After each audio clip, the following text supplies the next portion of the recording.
Salah Hashimi is a legal advisor to the National Council for Iraqi Opposition, and he joins us live from London.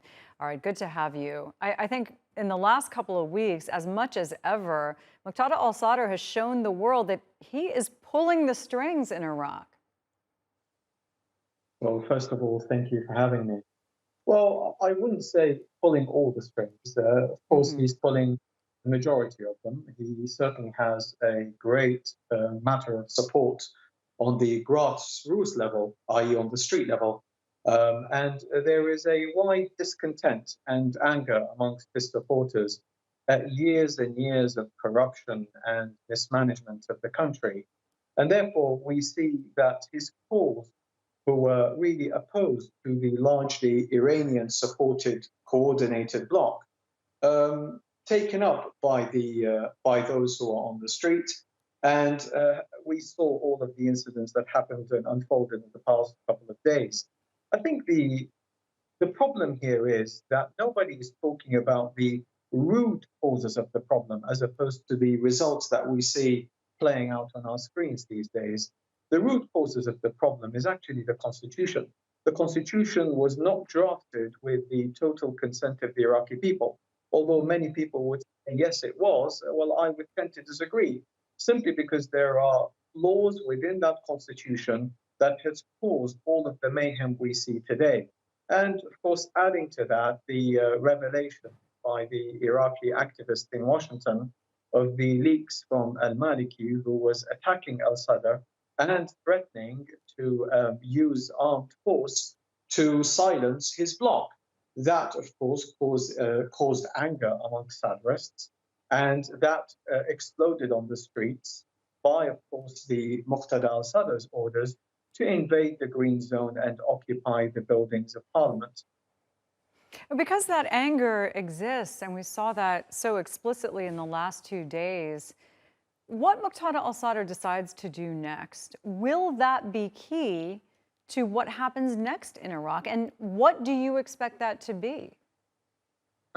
Well, first of all, I think Muqtada al Sadr achieved an extremely important point, and that is he has considerable force on the streets, Sure. not only considerable force, but also one that could counter and that resist the armed factions backed by Iranian-supported political parties, those who oppose him. So previously, let's say, in talking in sectarian terms, the Shiite bloc might have been, one solid unit. Now cracks are being shown. Those cracks are actually a division between those who are supporters of Iraq, possibly nationalists, who would like to return the country on an ordinary course, and that is a true parliamentarian system, one that holds people accountable, one that holds the rule of law. At this moment in time, that hasn't happened, because we do know from years of experience that the judicial system is almost rigged, and we've seen even political figures who've said that we can put pressure on the justice system if necessary.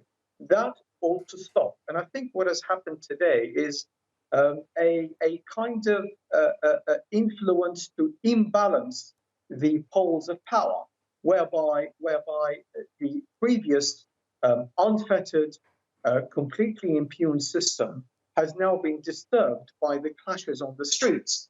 So I think what the al-Sadrist movement would hope for is a rebalance of power, whereby the country could return to a state of semi-normality. Unfortunately, because of the Iranian influence, I don't think that the country could go back to an entire state of normality, but a sense of normality would possibly be acceptable. And therefore, I think what al-Sadr is hoping for is that rebalance of power to take effect on government, whereby some people could be held accountable. There is some kind of return to the looted funds from the folks of the country, and there is some kind of readdressing of the issues that the justice system suffers from.